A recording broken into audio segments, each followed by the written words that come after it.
Ya,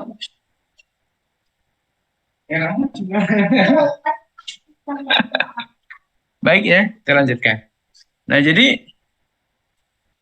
berkaitan dengan hukum yang ini ya, ini sangat jarang untuk diikan ya, keberadaan seorang laki-laki non mahram yang masuk ke dalam kehidupan khusus ya, ini kehidupan di mana seorang wanita itu bersama ya, dengan keluarganya ya, nah, di ruang khususnya di rumah ya, misalnya begitu. Nah, seringkali ada laki-laki non mahram yang ikut ke situ, padahal seorang wanita di situ sebenarnya punya keleluasaan untuk memakai pakaian yang tidak serumit atau tidak seketat gitu ya dalam kehidupan umum. Jadi seperti itu. Nah, sehingga bagaimana soal pakaian ya yang harus digunakan oleh seorang wanita ketika ketika itu atau ketika di dalam kehidupan khusus, baik ketika dia baik ketika ada mahram di dalamnya, ketika ada non mahram di dalam kehidupan khusus itu ataupun tidak ada ya. Nah, perlu kita sampaikan juga bahwa pada hukumnya ya, pada hukum aslinya seorang laki-laki non mahram ini tidak boleh berada dalam kehidupan khusus kecuali ada hajat seperti silaturahim atau dalam undangan jamuan makan, misalnya seperti itu ya. Nah, baik. Kemudian setelah itu kita masuk kepada bagian yang bagian kalau bisa kita katakan sistematik penulisannya ya, ini adalah bagian yang ketiga. Tapi saya menulis tidak dengan model bagian ya, tetapi tanpa ada penjelasan bagian-bagian, tetapi langsung poin ya, poin berganti poin. Nah, begitu. Bisa kita katakan ini adalah bagian ketiga. Itu membahas tentang kehidupan umum. Nah, di mana dalam kehidupan umum ini kita sampaikan definisi tentang kehidupan umum di dalam kehidupan seseorang itu ada umumnya manusia, tidak hanya laki, tidak hanya perempuan. Ya, ada laki-laki, ada perempuan, tidak hanya mahram saja, tapi ada mahram, ada non mahram. Seperti ketika berada di masjid, ketika berada di jalan raya, ketika berada di kantor dan sebagainya. Ya, ini adalah kehidupan umum. Nah, di dalam pembahasan ini kita sampaikan terkait dengan beberapa hukum, antaranya adalah wajib terpisah antara laki-laki dan perempuan. Ya.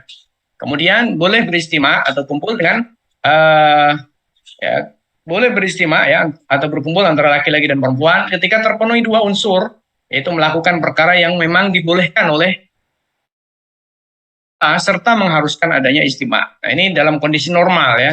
Dalam kondisi normal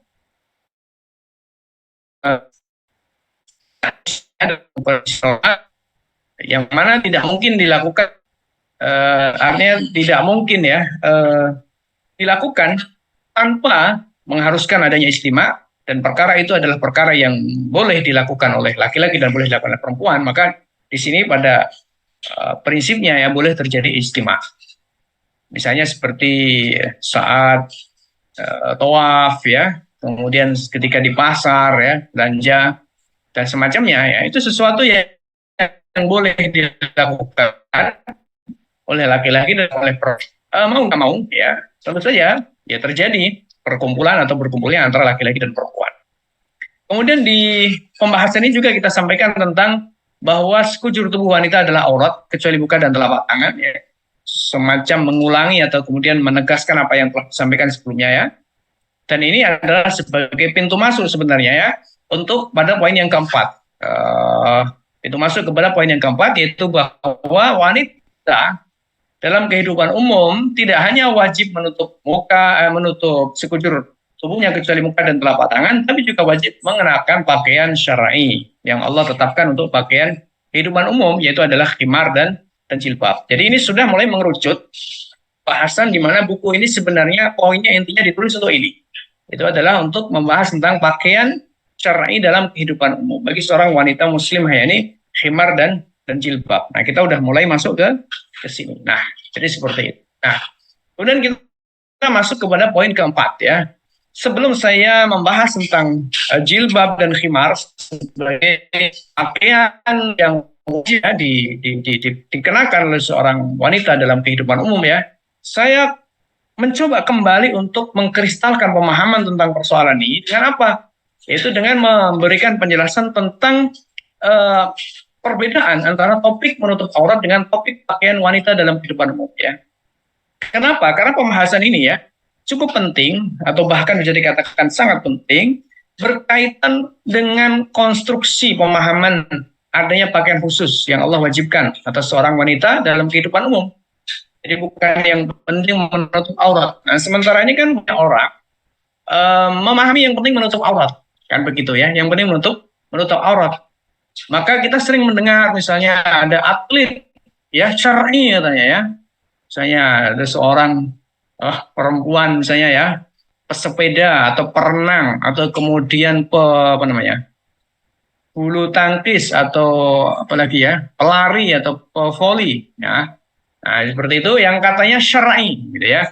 Kenapa kok syar'i? Karena menutup sekujur tubuhnya. Nah, padahal dia memakai baju renang.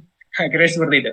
Atau memakai ya pokoknya bajunya adalah baju full press body gitu ya. Nah, jadi kira-kira begitu. Nah, oleh karena itu maka sangat penting sekali membedakan antara dua topik ini. Topik menutup aurat dan topik wanita dalam topik pakaian wanita dalam kehidupan umum. Jadi sangat penting. Nah, disinilah kekaburan ini biasanya terjadi. Kekaburan atau juga pengkaburan oleh sebagian orang. Ya, pengkaburan dan kekaburan. Pengkaburan oleh sebagian pihak dan kekaburan terjadi pada sebagian pihak. Nah, jadi seperti itu. Karena itu maka ketika saya sebelum masuk ke dalam pembahasan al-jilbab wal khimar, jilbab dan khimar sebagai model pakaian yang khas yang Allah wajibkan untuk seorang wanita ketika dia keluar rumah ya, maka saya sampaikan terlebih dahulu berkaitan dengan topik ya, membedakan antara menutup aurat dengan topik pakaian wanita dalam kehidupan umumnya. Nah, yang kedua di dalam pembahasan ini adalah ketidakpahaman masalah ini menjadi salah satu faktor yang memunculkan pemahaman yang keliru tentang jilbab tadi. Ya, salah satunya jilbab, kerudung itu sama misalnya seperti itu ya. Ini adalah karena juga ketidakpahaman terkait dengan topik ini, pembedaan antara aurat dan pakaian wanita dalam kehidupan umum. Begitu pula ya berkaitan dengan persoalan tadi ya, yang penting menutup aurat, jadi seperti itu. Nah, termasuk juga ketidakpahaman tentang persoalan keharaman tabarruj misalnya. Nah, itu karena tidak bisa membedakan antara topik menutup aurat dengan topik ketika seorang wanita berada dalam kehidupan umum, ya bukan hanya persoalan menutup aurat saja. Nah, begitu. Nah, baru setelah itu kemudian saya masuk kepada pembahasan yang kelima ya, poin yang kelima atau inti yang kelima itu adalah tentang khimar dan jilbab. Nah, khimar dan jilbab ini yang kemudian kita konstruksikan sebagai pakaian syar'i dalam kehidupan umum ya. Ini kemudian kita jelaskan apa makna khimar ya. Di situ saya jelaskan secara bahasanya, kemudian juga penjelasan ya secara syar'inya makna khimar, kemudian juga makna jilbab. Itu apa? Kemudian kita di situ juga jelaskan dalil-dalil Al-Qur'annya, dalil-dalil sunnahnya terkait dengan khimar ya. Quran surat An-Nur ayat 31, jilbab, Quran surat Al-Ahzab ayat 59, kemudian hadis riwayat Bukhari, riwayat Muslim terkait dengan persoalan jilbab ya dari Ummu Atiyah radhiyallahu anha ya. Kemudian juga berkaitan dengan persoalan khimar, hadis Abu Dawud, saya kemudian cukup banyak ya berkaitan dengan persoalan khimar ya dan jilbab. Nah, kemudian di poin yang kedua ya di pembahasan ini tentang khimar dan jilbab, kemudian saya membahas juga terkait dengan mengapa dapat disimpulkan bahwa jilbab dan khimar adalah pakaian dalam kehidupan umum, bukan soal menutup aurat saja. Ya. Nah, di situ saya kemukakan, saya kaitkan dengan persoalan sababun nuzul ayat 59 dari Quran surat Al-Ahzab, kemudian saya kaitkan dengan hadis Nabi SAW riwayat Bukhari, riwayat Muslim, dan yang lain dari Ummu Atiyah berkaitan dengan jilbab, yang mana di situ konteksnya adalah ketika akan berangkat atau pergi sholat id atau menghadiri ya sholat id ya. Nah itu kenapa kemudian bisa kita simpulkan ya bahwa jilbab dan khimar adalah pakaian dalam kehidupan umum, bukan semata menutup aurat ya. Itu kita kaitkan sebab nuzulnya ya. Di situ saya coba untuk hadirkan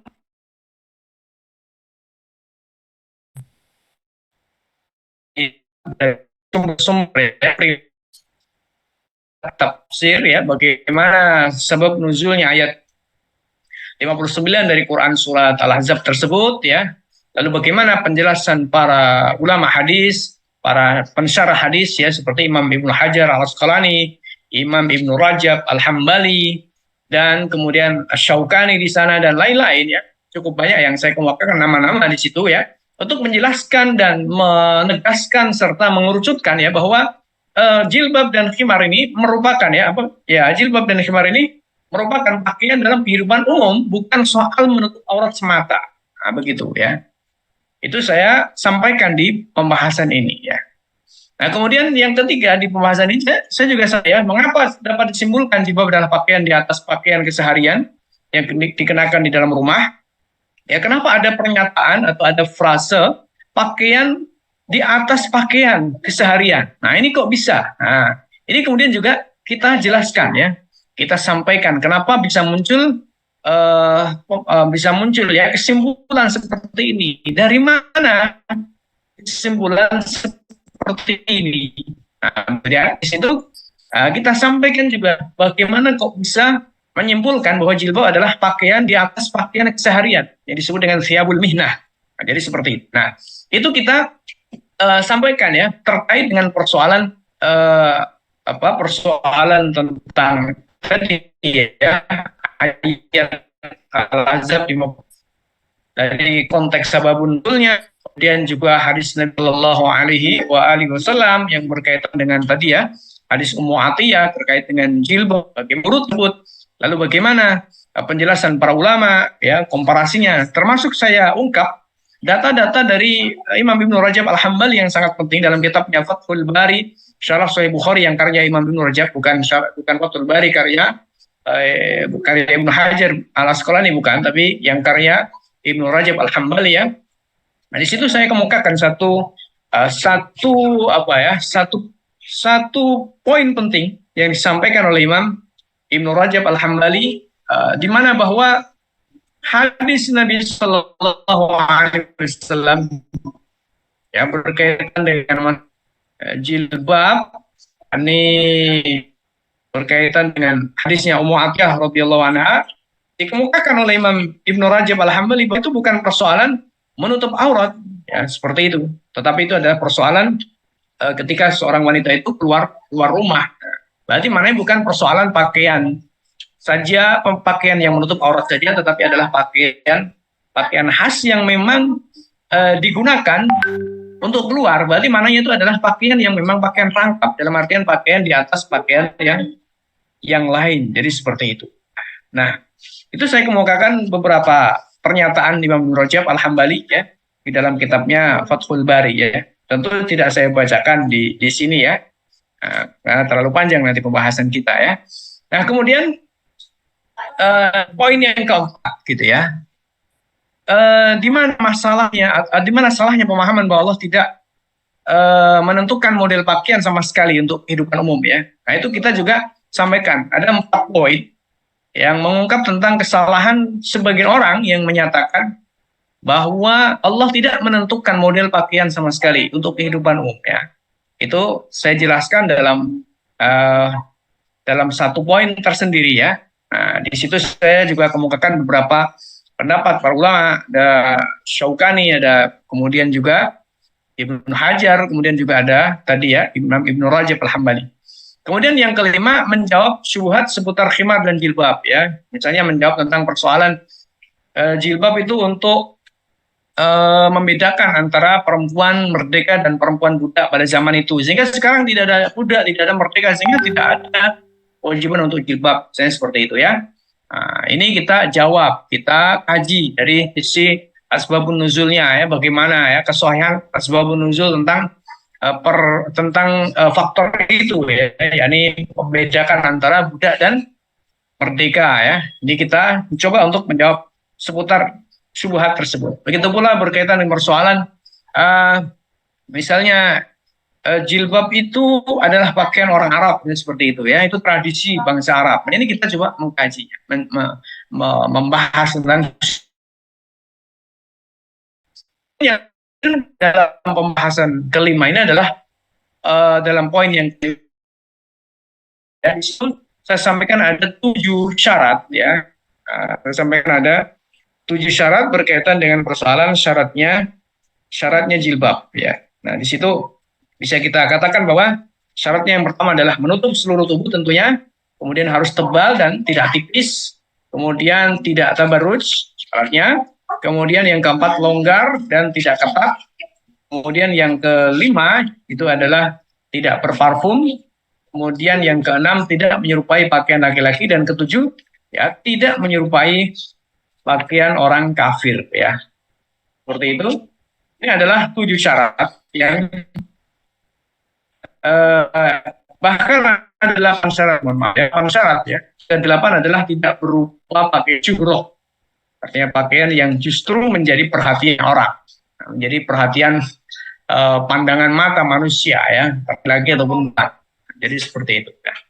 Baik ya, teman-teman sekalian yang saya hormati, rahimakumullah. Nah, sebelum saya akhiri pembahasan kita terkait dengan persoalan khimar dan jilbab sebagai sebuah model khas, model khusus yang Allah Subhanahu wa taala tetapkan bagi seorang perempuan ketika ia keluar rumah ya. Nah, mungkin muncul pertanyaan ya, apa sebenarnya yang ingin secara khusus dikonstruksikan melalui pembahasan-pemahasan di atas tadi ya. Maka saya ingin mengatakan bahwa saya ingin mengkonstruksikan sebuah pemahaman ya di benak para pembaca ya. Saya ingin mengkonstruksikan sebuah pemahaman di benak para pembaca bahwa syariat Islam ini menetapkan pakaian dengan model khusus dan syarat-syarat khusus bagi seorang wanita saat dia berada di dalam kehidupan umum. Ini yang ingin saya konstruksikan. Nah, kenapa kemudian saya ingin mengkonstruksikan atau melakukan rekonstruksi tentang masalah ini ya? Sebab begini, meski sebenarnya hal itu telah dikonstruksi oleh para ulama, seperti saya tegaskan sebelumnya ya. Namun hal itu ya sifatnya berserang beberapa topik ya, di dalam beberapa kesempatan. Artinya tidak dikaji secara secara tematis, kemudian atau tidak dikaji secara sistematik ya, bisa dikatakan seperti itu. Nah, karena sifatnya berserakan di beberapa topik, beberapa bahasan gitu ya, sehingga kaum muslimin ini khususnya hari ini tidak akrab dengan poros atau akrab namun karena hal tertentu ya mengalami kekalahan cukup parah terkait dengan persoalan khimar jilbab. Kembali melakukan rekonstruksi tentang. Nah, tulis ingin menegaskan bahwa konstruksi pemahaman di atas itu hanya pemahaman sebagian ulama kontemporer saja, seperti Syekh Nabhani dalam kitab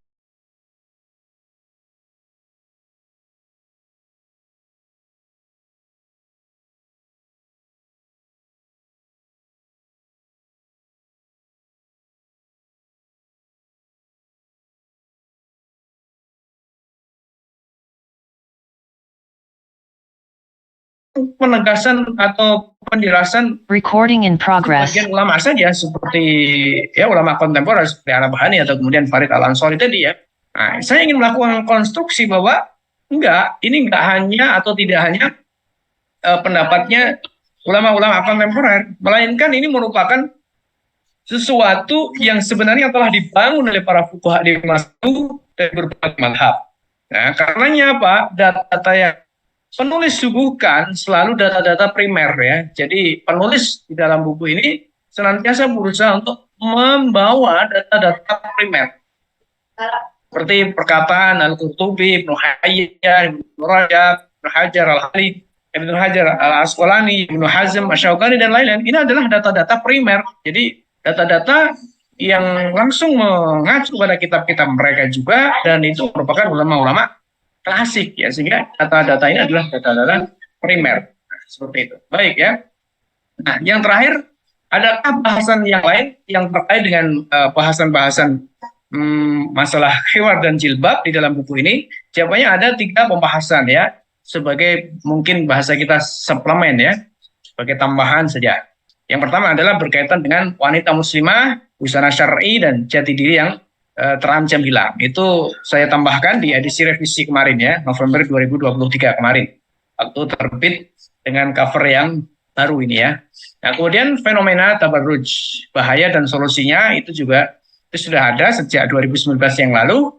Kemudian busana dan peran negara. Ini yang terakhir. Ini juga tambahan yang ada dan ini sudah saya tambahkan sejak 2019 yang lalu ya, sebelum terbit yang pertama. Nah, yang terakhir, apa keunggulan buku ini ya? Ya, menurut klaim penulisnya ada 8 keunggulan. Ini menurut klaim penulisnya ya, bisa disepakati bisa tidak gitu ya. Silahkan dibaca. Nah, nanti bisa dilakukan kritik ya, dilakukan saran dan apakah benar ya keunggulan buku ini ada atau tidak ada. Ini namanya klaim subjektif ya kan? Tentu saja begitu. Yang pertama adalah sistematis. Tadi sistematikanya tadi sudah kita sampaikan.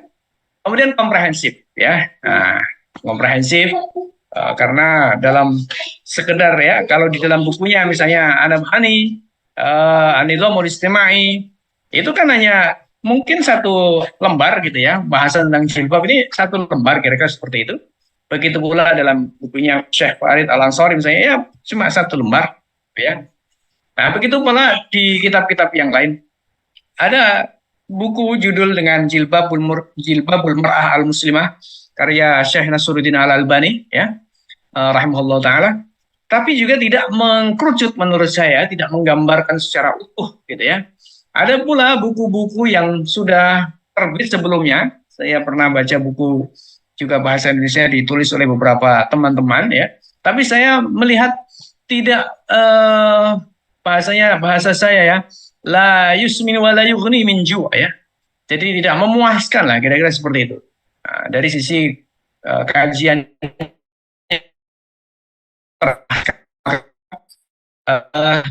berupa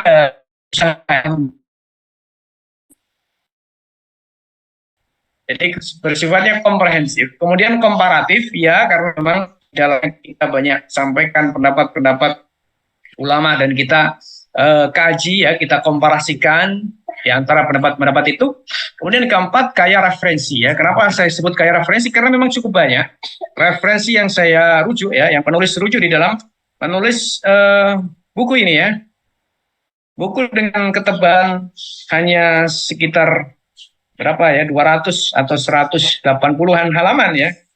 Nah, itu dengan daftar pustaka yang cukup banyak ya. Daftar pustaka yang cukup banyak, mungkin ada hampir 100 mungkin kalau saya tidak salah ingat ya, nanti bisa dilihat. Nah, ini saya mengatakan cukup kaya referensi ya.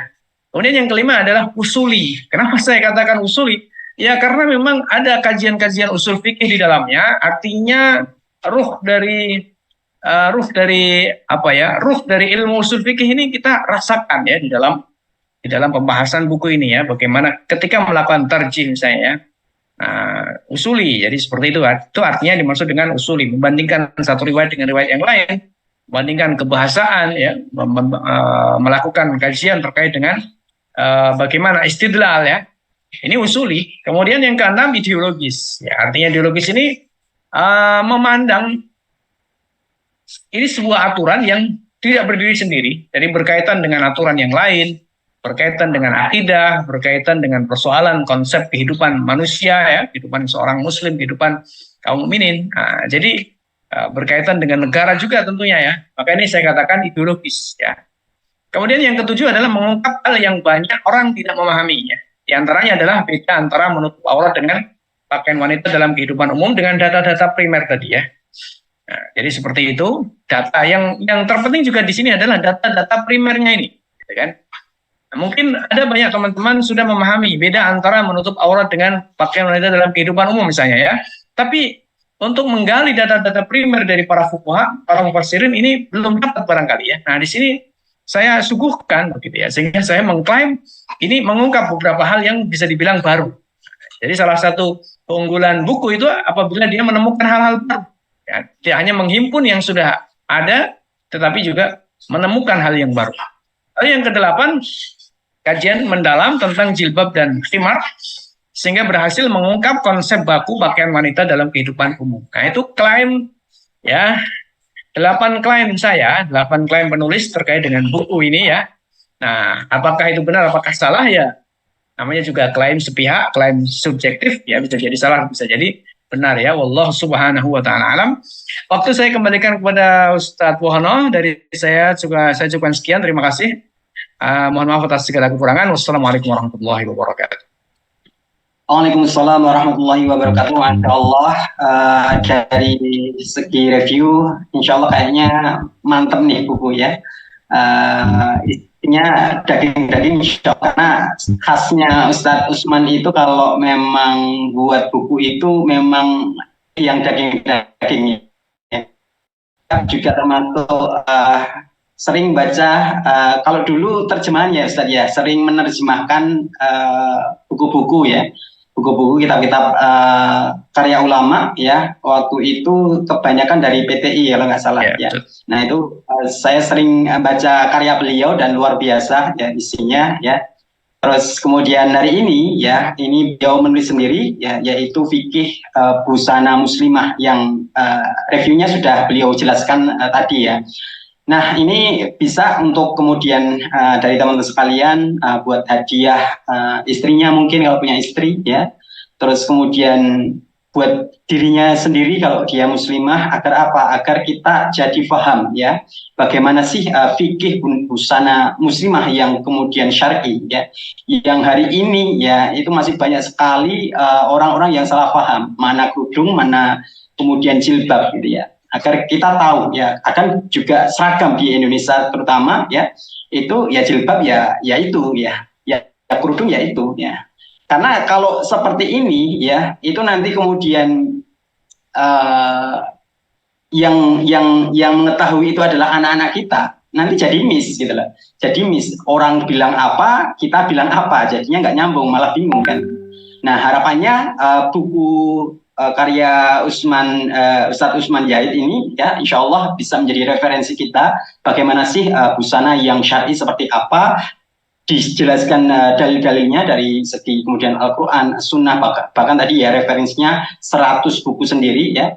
Dan ini untuk bukunya sekitar 200 halaman ya, 180 sampai 200 halaman ya. Dan di Pustaka Syabab itu kemarin ada beberapa yang lawas Ustaz, yang cover lawas ya. Harganya 68 ya, 68.000 bagi teman-teman yang ingin benar-benar pengen mengkajinya, membacanya, bisa hubungi Pustaka Syabab khusus ya, peserta Zoom ya, itu dapat diskon khusus ya, yaitu 60.000 ya. Cukup membayar 60.000, insya Allah bisa mendapatkan bukunya khusus peserta Zoom pada siang hari ini. Kalau yang lain beda lagi harganya ya, insya Allah.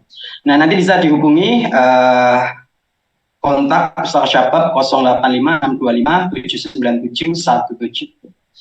Baik, kita lanjut sesi tanya jawab kaitannya dengan busana muslimah. Bagi teman-teman yang ingin bertanya kaitannya dengan fikih busana muslimah, bisa di-share di kolom chat.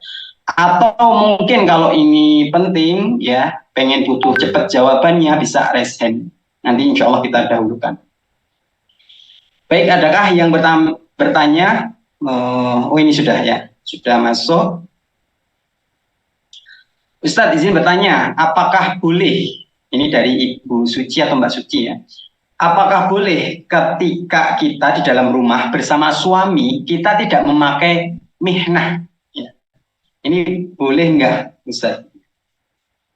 Di depan non mahram. Oh, ada non mahramnya. Di depan non mahram. Ya. Boleh nggak ini, Ustaz? Menurut yang saya pahami ya, dan ini saya sampaikan di beberapa tulisan saya,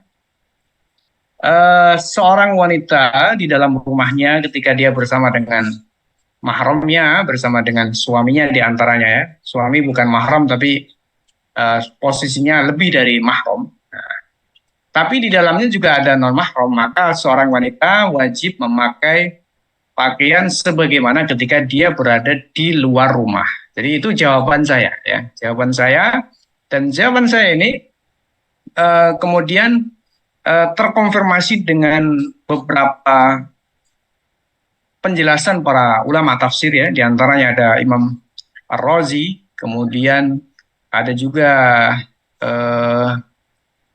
apa namanya beberapa